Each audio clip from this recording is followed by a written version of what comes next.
Olá, gente. Então vamos falar sobre a interação da energia luminosa com os tecidos biológicos, com os tecidos humanos. O que acontece quando um feixe luminoso incide sobre a pele do nosso paciente. Primeiro vamos falar então das propriedades ópticas da pele. Quando um feixe luminoso atinge a pele, podem acontecer basicamente 4 coisas diferentes. Ou seja, a luz vai interagir com o tecido de 4 formas diferentes. Ao incidir na superfície, a primeira coisa que ocorre é a reflexão. Ou seja, os fótons batem numa superfície e eles vão incidir sobre essa superfície num determinado ângulo, que vai determinar o ângulo de reflexão desses fótons. Tá? Parte desses fótons então é refletida. Outra parte penetra na pele. Ao penetrar na pele, esses fótons vão encontrar outras estruturas. E, eventualmente, essas estruturas terão algum tipo de afinidade por estes fótons. Nós veremos mais adiante que isso é fundamental para a compreensão dos fenômenos.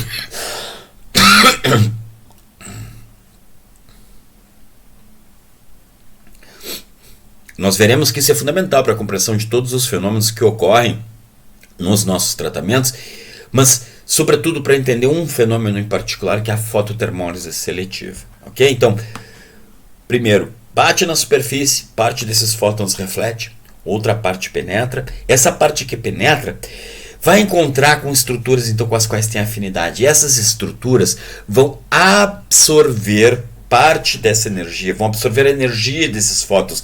Na verdade, a maior parte, né? Se houver uma grande afinidade, a imensa maioria da energia vai ser absorvida por essas estruturas que guardam alguma relação com a natureza da energia que está sendo irradiada, com a natureza daqueles fótons, ok? Uma vez essa energia absorvida, vai ocorrer um fenômeno fototérmico. Essa energia absorvida vai produzir calor, ok? E isso, então, reflexão, absorção, a partir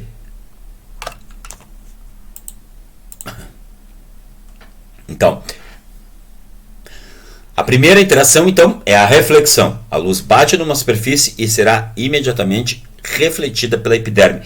E aí vale ressaltar que as características ópticas da pele capazes de garantir essa reflexão vão variar em função de cada indivíduo e da característica da sua pele. A pele mais hidratada, menos hidratada, mais espessada, menos espessada, a pele com mais pigmento, menos pigmento, enfim. O tipo de pele de cada indivíduo vai determinar um padrão de reflexão, ou seja, esse é um parâmetro muito individual, beleza? Então, à medida que o feixe penetra, ele sofre um processo de difusão. Tá? Os fótons se espalham pelo ambiente, até que encontram um alvo. A energia desses fótons é absorvida por esse alvo, convertida em calor, e esse calor então é transmitido para o restante do tecido. Vamos lá, 4 etapas. Primeiro a reflexão, depois da reflexão a difusão, a absorção e a transmissão. Essas são as 4 formas pelas quais um feixe luminoso vai interagir com os tecidos humanos, ok? Então, vejam que o colágeno ele é importante nesse papel de difusor da energia. Né? Ele absorve grande parte da energia que se difunde. E é por isso que os tratamentos com luz intensa pulsada e com laser, de uma forma geral, têm a potencialidade de estimular a síntese de colágeno. Porque o colágeno, uma vez atingido, uma vez que ele consiga absorver essa energia, ele sofre um processo de desnaturação, um processo de encurtamento, um processo de alteração molecular, que deflagra então a neocolagênese, a formação de novo colágeno. Veremos isso mais adiante com um pouco mais de detalhes. A absorção é um momento que nos interessa muito, porque o que a gente quer é que a energia luminosa irradiada sobre o nosso alvo seja absorvida na sua integridade, para que a gente possa ser bastante seletivo. Ou seja, se eu estou fazendo uma sessão de depilação, o meu alvo é a molécula de melanina que está lá no folículo piloso, no entorno das estruturas do folículo piloso. né? A melanina, essa substância é meu alvo. Eu quero que a minha energia, a energia que eu estou irradiando com o meu laser ou com a minha luz pulsada, seja o que for, seja absorvida na sua integridade pela melanina. E aí eu vou ser bastante seletivo. Eu não quero que ela seja absorvida por outras estruturas. Eu quero queimar especificamente o pelo. Existem mais formas de ser seletivo, não é? A seletividade não se dá só através do comprimento de onda, como a gente vai ver, mas também através da profundidade. Vejam essa imagem aí, essa ilustração, a ilustração que a gente tem aqui na nossa exposição. Você pode ver que o alvo está numa determinada profundidade. Então, a luz também penetra de formas diferentes. Né? O laser A penetra um X, o laser Y penetra um outro X, a luz pulsada penetra tanto, de tantos nanômetros assim, de filtro vermelho penetra tanto, filtro azul penetra tanto, enfim. Cada equipamento, cada tipo de energia penetra de uma forma diferente. Né? Então a penetração também é uma forma de fazer essa seleção de alvos. Alvos mais profundos vão ser atingidos por energias capazes de penetrar profundamente na pele. Beleza? Então, uma vez penetrou, se espalha, se difunde, scattering, o espalhamento, difusão, né, os fótons se espalham. Ao se espalhar, vão atingir estruturas predeterminadas, né, existe uma sintonia entre elas, serão absorvidos, então a absorção que gera calor e gera o efeito que a gente quer. Quando esse alvo esquenta, esse alvo quente vai irradiar calor para o seu entorno. Então vejam bem, vamos dar um exemplo prático aqui. Quem já fez luz pulsada sabe que dá um disparo na pele do paciente, a vermelhidão não aparece espontaneamente, não é rápida, não é imediata. Né? A pele não fica vermelha imediata. Porque um motivo para isso é porque muitas das ponteiras também são refrigeradas, elas ajudam a manter a epiderme numa determinada temperatura, um pouco mais baixa que uma temperatura de segurança. Quando você faz o disparo, os fótons são, primeiro, uma parte é refletida, uma parte penetra, vai atingir o alvo, somente aí vai ser absorvido e produzir calor. Então existe um delay entre o disparo e a produção de calor. Isso é super importante porque às vezes você está fazendo uma sessão de depilação, por exemplo, e está ali distraído, e começa a fazer lá na parte superior, na parte mais proximal da perna, por exemplo, e vem vindo, pá. E aí quando você vai olhar, está queimado. Porque você não deu esse tempinho ali no teu skin test, na hora de calibrar o teu equipamento, de fazer aquele testezinho de pele, de disparo, você não deu um tempo adequado. Existe um delay, né? Justamente por conta desse fenômeno de transmissão. Ou seja, o alvo pré-aquecido vai gerar um pouco mais de calor ainda, um calor adicional. Isso a gente tem que levar em consideração, porque esse calor adicional muitas vezes é o suficiente para produzir lesão.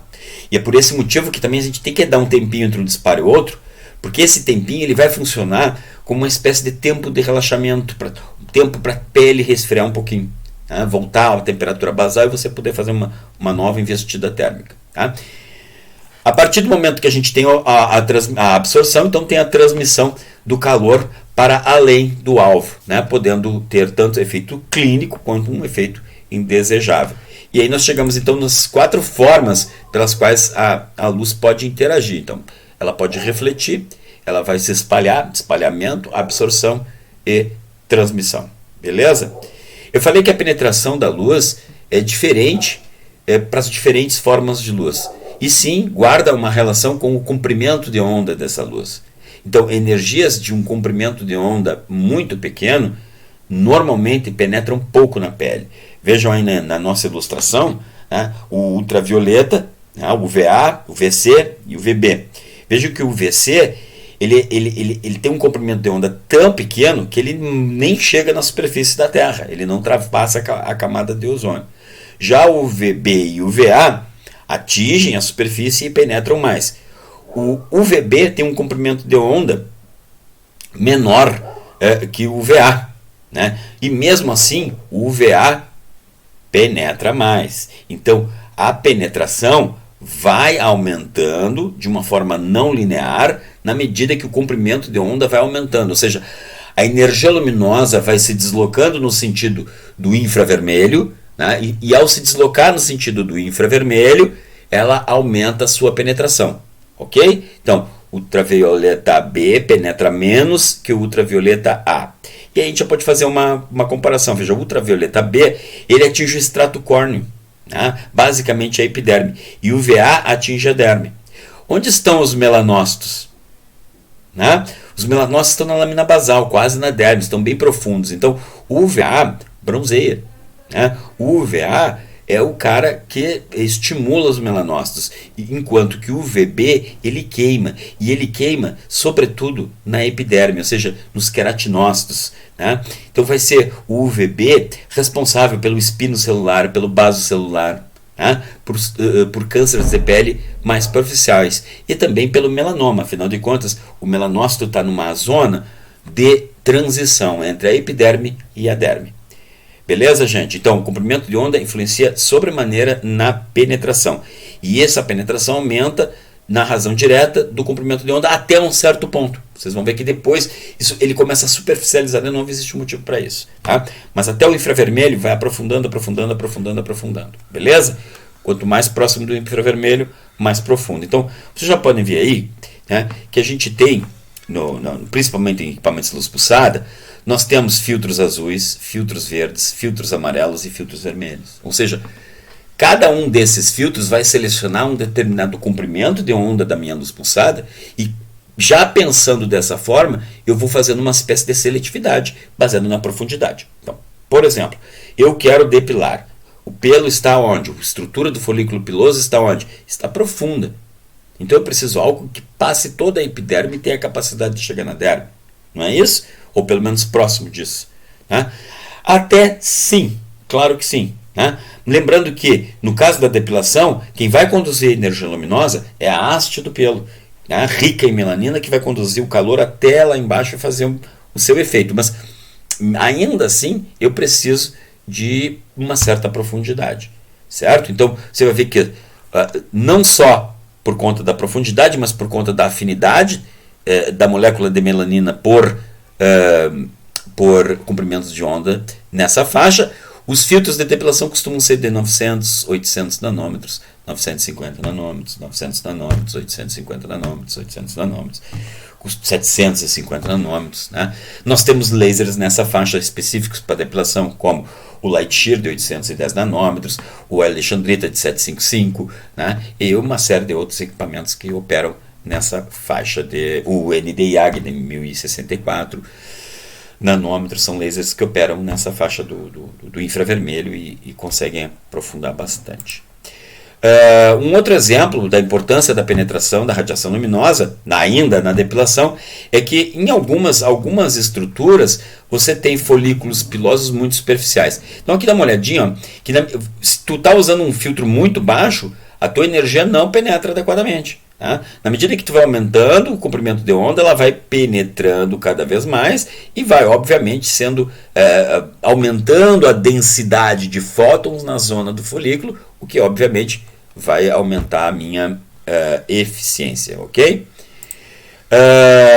Os pelos têm uma distribuição diferente nas diferentes regiões do corpo. Então, por exemplo, no lábio superior, os folículos estão muito superficiais. Então, vejo que eles podem estar a pouco mais de 1 milímetro de profundidade quando comparados aos pelos pubianos, que vão estar a 4 ou 5 milímetros de profundidade. É uma diferença muito grande quando se fala de pele. Então, por exemplo, o pelinho do buço, que normalmente é um pelinho fininho. Então, ele tem duas características que tornam a epilação do buço um pouco mais difícil. Por um lado, o pelo é fininho. E se ele é fininho, veja bem, um pelo fininho, se eu cortar nessa direção transversal e olhar nessa direção, eu vou ver o que a gente chama de área da seção reta. E um pelo fininho vai ter uma área muito pequena. E essa área é a área que absorve os fótons. Então, quanto menor a área, menor a absorção de fótons. Então, ele já, por ser fino, ele já vai ter uma capacidade menor de absorção. Se for fino e claro, mais difícil ainda, porque ele precisa de melanina para absorver a energia luminosa. Isso torna a coisa difícil. Então, além de ser fino e de ser claro, ele também é superficial. Então, se a gente quiser ter uma eficiência em pelos do lábio superior, a gente precisa pensar nesses 3 itens.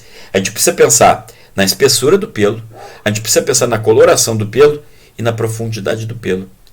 Pensando dessa forma, talvez vocês me entendam o porquê que muitas vezes, num laboratório prático, por exemplo, eu vou pegar uma ponteira de 520 nanômetros, ou até de 570 nanômetros, para fazer uma depilação, e não vou pegar a ponteira de 640, que é a ponteira de depilação, ou de 900, ou de 700. Por que eu vou lá pegar de 570 nanômetros ou de 520 nanômetros? Bom, basicamente por dois motivos. Um, porque existe uma imensa afinidade desse comprimento de onda pela melanina. Na verdade, o 515 e o 560 tem muito mais afinidade por melanina que o 640 e o 695.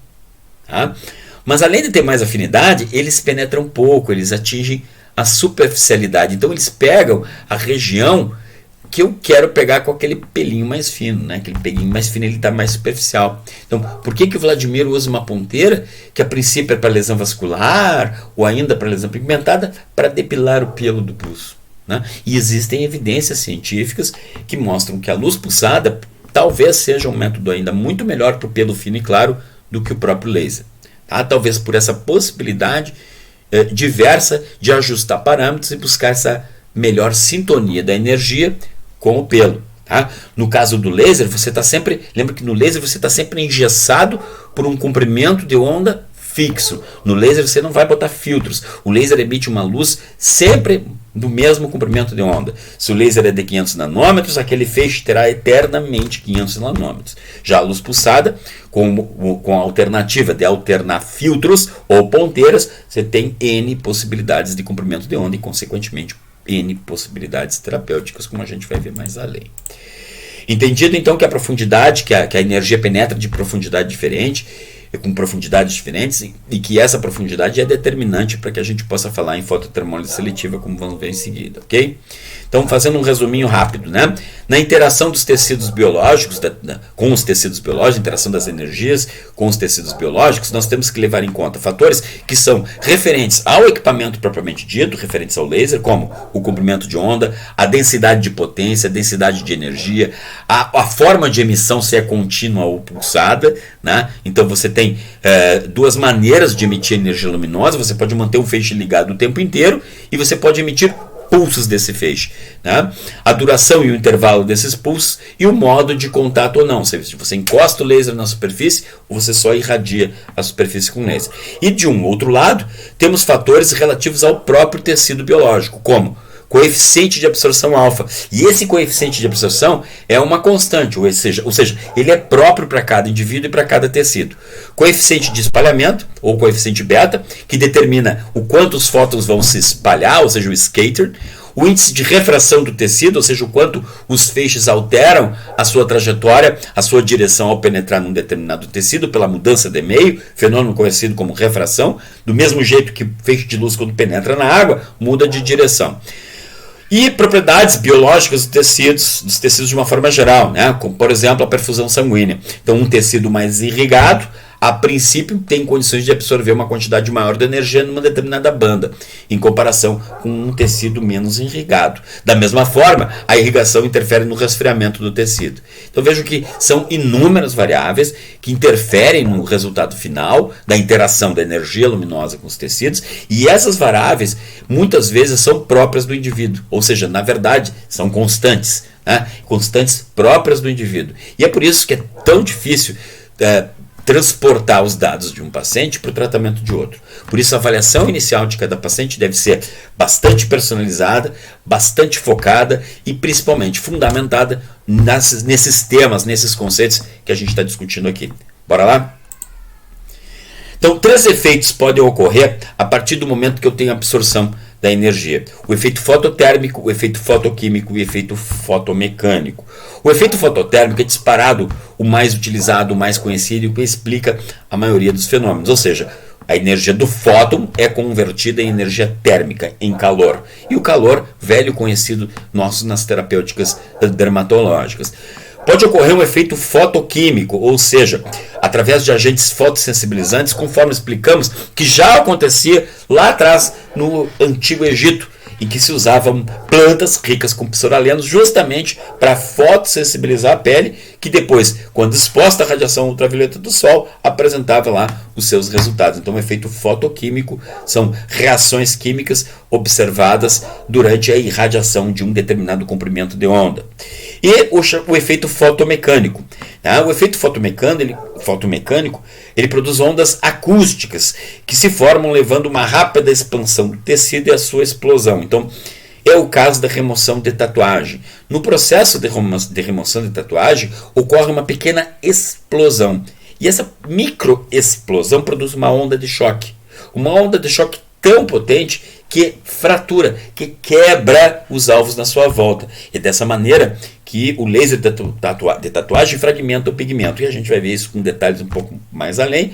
Desse momento, quero que vocês frisem que, uma vez absorvido, pode acontecer absorveu a energia do fóton, o que vai acontecer? Um efeito fototérmico, fotoquímico ou fotomecânico. Beleza? Basicamente, a maioria das aplicações de laser e luz intensa pulsada na nossa atividade aproveita o efeito fototérmico. Exatamente, a geração de calor. E muito daquilo que a gente faz está baseado nesse princípio.